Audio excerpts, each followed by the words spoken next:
अस्सलाम वालेकुम वरहमतुल्लाहि वबरकातुहू। उम्मीद है आप लोग सब खैरियत से होंगे। मैं भी अल्हम्दुलिल्लाह, अल्लाह का लाख लाख शुक्र है, ऐसा खैरियत से हूँ। आज इंशाल्लाह जिस वीडियो को रिएक्शन देने जा रहे हैं, RH नेटवर्क चैनल का नाम है। इसका लिंक मैं डिस्क्रिप्शन बॉक्स में दे दूँगा। आप लोग इनके चैनल को भी सब्सक्राइब करिएगा और मेरी इस वीडियो को आप लोग पूरी देखिएगा। आज की वीडियो बहुत ही अच्छी है, बहुत ही इंटरेस्टिंग वीडियो है। वीडियो एंड तक देखिएगा कि ये यहूदी लाल गाय का क्या करने वाले हैं, ऐसा क्या करेंगे ये, और उनके मज़हब में ऐसा क्या लिखा है। ये लाल 5 बछड़े को जो कुर्बानी देंगे, जिसको या बलि कह सकते हैं कि देंगे। तो ये पूरी वीडियो आज हम लोग इन तक देखेंगे, समझेंगे कि क्या है इसकी सच्चाई। तो आइए पहले हम लोग वीडियो स्टार्ट करते हैं, फिर बात करते हैं।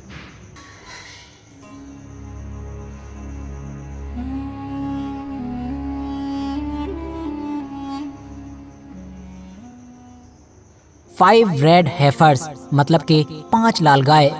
पिछले कुछ दिनों से जब भी हम लोग सोशल मीडिया खोल रहे हैं तो हर तरफ ये 5 गाय ही नजर आ रही हैं। हर तरफ इन्हीं की चर्चा है और हर इंसान इन्हीं के बारे में ज्यादा से ज्यादा जानने के लिए बेताब बैठा है। ये सब कुछ होना वाजिब भी है, क्योंकि जो कुछ भी होने जा रहा है वो यकीनी तौर पर हमारी दुनिया में एक कयामत खड़ी कर सकता है। तो आखिर इन 5 लाल बच्चियों का मामला क्या है, और आखिर यहूदी इन 5 लाल गाय के साथ ऐसा भी क्या करने जा रहे हैं कि जिससे ये माना जा रहा है कि पूरे मिडिल ईस्ट में तो आग लगेगी ही, साथ ही साथ ये पूरा मामला हमारी दुनिया को 3rd वर्ल्ड वॉर में भी झोंक सकता है। आखिर इन 5 गायों का इमाम मेहदी के इस दुनिया में आने से क्या कनेक्शन है, और क्या वजह है कि दज्जाल इन 5 गायों की कुर्बानी से पहले दुनिया में नहीं आ सकता है।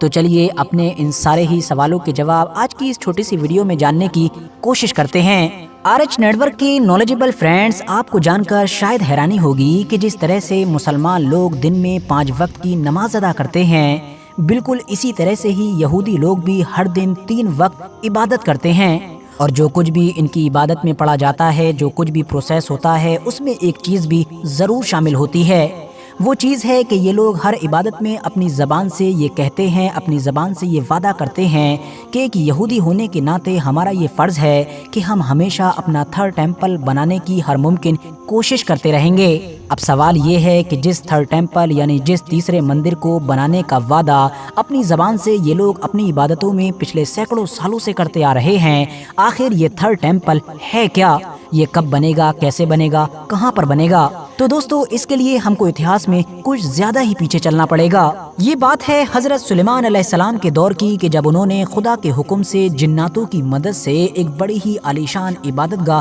तैयार करवाई, जिसको हैकले सुलेमानी के नाम से जाना जाता है, या फिर जिसको यहूदी 1st टेम्पल का नाम देते हैं। ये इबादतगाह कितनी ज्यादा खूबसूरत और आलीशान थी, इस बात का अंदाजा आप लोग इसी बात से लगा सकते हैं कि उस दौर में पूरी दुनिया के अंदर इस बिल्डिंग को कौमे बनी इसराइल की शान और शौकत की अलामत समझा जाता था।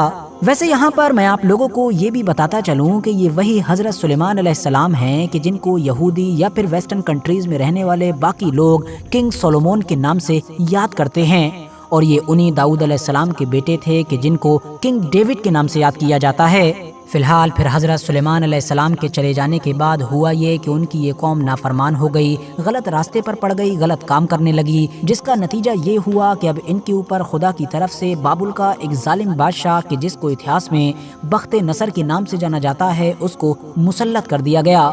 उसने हमला करके पूरे शहर की ईंट से ईंट बजा डाली। वो 1st टेम्पल के जिसको हजरत सुलेमान अलैहिस्सलाम ने तामीर करवाया था, उसको भी पूरी तरीके से तबाह कर दिया गया। कौमे बनी इसराइल को या तो बड़ी तादाद में कत्ल कर दिया गया, या फिर बचे हुए लोगों को गुलाम बनाकर बाबुल ले जाया गया। फिलहाल दौर बदला और फिर बाबुल की वो सल्तनत भी कमजोर हो गई कि जिसने यहूदियों को एक लंबे वक्त से गुलाम बनाकर रखा था। दुनिया में उदय हुआ एक नई ताकतवर सल्तनत का, जिसके बादशाह थे साइरस द ग्रेट। ये वही पर्शिया के साइरस द ग्रेट थे कि जिनके बारे में बहुत सारे मुस्लिम स्कॉलर्स का ये भी मानना है कि शायद यही वो जुल्करनैन थे कि जिनका जिक्र कुरान में भी मौजूद है। फिलहाल इन्होंने बाबुल के उस पूरे इलाके को फतह करके अपनी सल्तनत में मिलाया। यहूदियों को भी न सिर्फ आज़ाद किया, बल्कि उनके उस 2nd टेम्पल को भी बनाने में हर तरह से मदद की, कि जिसको पहले बख्त नसर ने मिट्टी के ढेर में बदल दिया था। और इस तरह से यहूदियों की ये इबादतगाह, या फिर ये कहिए कि यहूदियों का ये क़िबला दोबारा तैयार हुआ, जिसको नाम दिया जाता है 2nd टेम्पल का। लेकिन दोस्तों, ये किस्सा यहीं पर ख़त्म नहीं होता है। धीरे धीरे वक्त गुजरता गया और फिर दौर आया 72 AD का, यानी कि आज से लगभग 2000 साल पहले, कि जब उस दौर की सुपर पावर यानी कि रोमन एम्पायर के एक कमांडर टाइटस ने इस पर हमला किया। शहर में तो जो तबाही मचाना थी वो मचाई ही, साथ ही साथ यहूदियों के इस पवित्र यानी कि मुकद्दस टेम्पल को भी आग के हवाले कर दिया और हमेशा हमेशा के लिए ख़त्म कर दिया। और तब से लेकर आज तक लगातार यानी पिछले 2000 साल से यहूदी लोग अपने उसी टेम्पल को बनाने का बड़ी बेसब्री के साथ इंतज़ार कर रहे हैं। अब क्योंकि जो हज़रत सुलेमान अलैहिस्सलाम ने बनाया था उसको यहूदी फर्स्ट टेम्पल का नाम देते हैं। उसके बाद जो साइरस दी ग्रेट यानी कि हज़रत ज़ुल्क़रनैन की मदद से बनाया गया था उसको सेकंड टेम्पल का नाम देते हैं, क्योंकि वो दोबारा में तैयार हुआ था। और अब जब भी बनेगा तो जाहिर है वो तीसरी बार बनेगा, इसीलिए उसको थर्ड टेम्पल का नाम दिया जाता है। पिछले 2000 साल के लंबे अरसे में यहूदी लोगों ने अलग अलग तरह से अलग अलग वक्तों पर अपने इस मुकद्दस टेम्पल को बनाने की कोशिशें तो की, मगर कभी भी वो लोग कामयाब न हो सके। लेकिन अब उनको लगता है कि फाइनली उनका वक्त आ चुका है, क्योंकि आज के दौर में यहूदी कौम जितनी ज़्यादा ताकतवर हो चुकी है और जितना उसका पूरी दुनिया पर इन्फ्लुएंस है, इतना इतिहास में कभी भी नहीं रहा है। यही वजह है कि दुनिया को भले ही इस बात की खबर थी या ना थी, लेकिन उन्होंने अपने थर्ड टेम्पल को बनाने की तैयारियां तो बहुत पहले ही शुरू कर दी थीं। दोस्तों, तौरात की किताबुल आदात के मुताबिक थर्ड टेम्पल की बुनियाद रखने वाले यहूदी रब्बियों का या फिर कहानों का पाक होना जरूरी है, मगर इस पाकी को हासिल करने के लिए कुछ गाय के बछड़ों की कुर्बानी दरकार होगी, क्योंकि इन बछड़ों की कुर्बानी के बाद जब इनको जलाया जाएगा और इनके जलने के बाद जो राख बनेगी और उस राख को जिस पानी में डाला जाएगा उस पानी के जरिए से ही इन रब्बियों को या फिर इन कहानों को पाक किया जा सकता है। यही इजराइल के ज्यादातर कट्टर यहूदियों का न सिर्फ अकीदा है बल्कि उनके मुताबिक थर्ड टेम्पल की बुनियाद रखने की पहली रस्म है। यहाँ पर आपको बताता चलूँ कि इजराइल में तो काफी पहले ही टेम्पल इंस्टीट्यूट नाम की एक ऑर्गेनाइजेशन की बुनियाद रखी गई थी कि जिसका मकसद ही थर्ड टेम्पल को बनाने के तमाम रास्तों को आसान करना था। और ये ऑर्गेनाइजेशन अपने इस मिशन पर लंबे वक्त से ही काम करती आ रही थी। टेम्पल इंस्टीट्यूट नाम की ये ऑर्गेनाइजेशन पिछले एक लंबे वक्त से पूरी दुनिया के अंदर 5 ऐसे खास बछड़ों की तलाश कर रही थी कि जो पूरी तरीके से सुर्ख रंग के हों, यानी जिनकी बॉडी का हर पार्ट, हर बाल सुर्ख रंग का हो, इवन उनके जो पैर हैं यानी कि खुर वो भी सुर्ख रंग के हों। लाख कोशिशों के बावजूद भी ये लोग कामयाब नहीं हो पा रहे थे। हालांकि बताया जाता है कि इनको सन 1997 और 2000 में इस तरह के कुछ बछड़े मिल भी गए थे, लेकिन बाद में इन बछड़ों को यहूदी रब्बियों की तरफ से रिजेक्ट कर दिया गया था, क्योंकि उनके मुताबिक ये उन शर्तों पर खरे नहीं उतर रहे थे कि जो उनकी किताबों में मौजूद हैं। फिलहाल 22 साल के बाद यानी कि सन 2022 में अचानक से ये खबर निकल कर आई थी कि फाइनली टेम्पल इंस्टीट्यूट उन 5 बछड़ों को ढूंढने में कामयाब हो चुका है कि जिनको वो एक लंबे वक्त से तलाश कर रहा था। अमेरिका के टेक्सास इलाके में मिले इन 5 बछड़ों को न सिर्फ भारी रकम देकर खरीदा गया बल्कि फिर इनको इलीगल तरीके से फौरन ही अमेरिका से इजराइल की तरफ ट्रांसफर किया गया। और तब से लेकर अब तक लगातार इन 5 ही बछड़ों को वेस्ट बैंक के किसी खुफिया इलाके में पाला जा रहा था, यानी ऐसी जगह पर कि जिसका किसी भी आम इंसान को एड्रेस भी नहीं पता है। लेकिन दोस्तों, अब इन 5 गाय को लेकर पिछले कुछ दिनों से ये जो पूरी दुनिया में हल्ला मच गया है और हर तरफ गदर सुनाई दे रहा है, इसके पीछे की वजह ये है कि क्योंकि लगातार इस तरह की रिपोर्ट्स बाहर आ रही हैं कि जिसमें ये दावा किया जा रहा है कि जिन 5 गाय को खुफिया तौर पर वेस्ट बैंक के किसी इलाके में पाला जा रहा था वो 2024 अप्रैल के महीने में ही 3 साल की हो रही हैं। और आपको बताता चलूं कि थर्ड टेम्पल की बुनियाद रखने से पहले जिन बछड़ों की कुर्बानी की जाएगी उनके अंदर जो बहुत सारी शर्त लगी हुई हैं कि ये ऐसा होना चाहिए, ऐसा होना चाहिए। उन्हीं में से एक शर्त है कि इन बछड़ों की उम्र 3 साल होना चाहिए। हालांकि कुछ रिपोर्ट्स तो ये तक दावा कर रही हैं कि मुमकिन है कि कट्टर यहूदी लोग 8 अप्रैल के दिन ही कुर्बानी करें। जाहिर है ये दावा तो इतना ऑथेंटिक नहीं है, मगर ये बात पक्की है कि इन बछड़ों की उम्र 3 साल को 2024 अप्रैल के महीने में ही पहुंच रही है। लेकिन दोस्तों, अभी तक की ये सारी बातें सुनने के बाद आप में से ज्यादातर लोगों के दिमाग में यही चल रहा होगा कि इस पूरे मैटर को लेकर इतना हल्ला क्यों। अगर यहूदी लोग अपना थर्ड टेम्पल बनाते हैं तो बनाने दो, इससे किसी दूसरे को क्या परेशानी हो सकती है।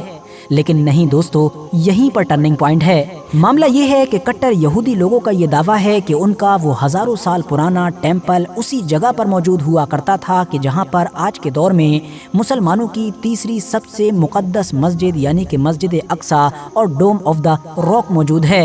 अब जाहिर है इसका सीधा सा मतलब यही निकलता है कि थर्ड टेम्पल की बुनियाद और मस्जिद अक्सा की शहादत। ज़ायोनिस्ट यहूदियों का ये भी मानना है कि तौरात और तालमुद जैसी उनकी किताबों में लिखी गई शर्तों के मुताबिक ही थर्ड टेम्पल उनके लिए बनाना इसलिए भी ज़रूरी है क्योंकि उन शर्तों के साथ जब वो थर्ड टेम्पल बना लेंगे तभी वो अपने उस मसीहा को बुलाने में भी कामयाब हो पाएंगे कि जो इस दुनिया में आकर उनकी किस्मत को बदल कर रख देगा और पूरी दुनिया पर उनकी हुकूमत कायम करवाएगा। क्योंकि उनकी किताबों में उनको यही बताया गया है कि आखिरी वक्त में आने वाला उनका मसीहा ही उनके लिए उस तरह की एक सल्तनत कायम करेगा कि जिस तरह की सल्तनत किंग सोलोमन यानी कि हज़रत सुलेमान अलैहिस्सलाम के दौर में हुआ करती थी। हालांकि दोस्तों यहाँ पर इंटरेस्टिंग बात ये भी है कि बहुत सारे स्कॉलर्स के मुताबिक यहूदी जिस मसीहा का इंतज़ार कर रहे हैं और जिस मसीहा का जिक्र उनकी किताबों के अंदर मौजूद है वो तो सैकड़ों यानी कि हज़ारों साल पहले हज़रत ईसा अलैहिस्सलाम की शक्ल में आ चुका है, मगर क्योंकि उन्होंने तो खुद ही उनको झुटला दिया था, बल्कि उनके झुटलाने की वजह से ही और उनकी मुखालिफत की वजह से ही सूली पर चढ़ाने तक की नौबत आ गई थी। मगर आखिरी वक्त में खुदा की तरफ से हज़रत ईसा अलैहिस्सलाम को आसमान पर उठा लिया गया था। तो अब जो आखिरी वक्त में उनका मसीहा आएगा वो दरअसल मसीहा नहीं बल्कि वही होगा कि जिसको मुसलमानों में दज्जाल के नाम से जाना जाता है, जिससे मुकाबला करने के लिए आखिरी दौर में दुनिया में न सिर्फ हज़रत इमाम मेहदी मौजूद होंगे बल्कि उसको ख़त्म करने के लिए हज़रत ईसा अलैहिस्सलाम का भी दोबारा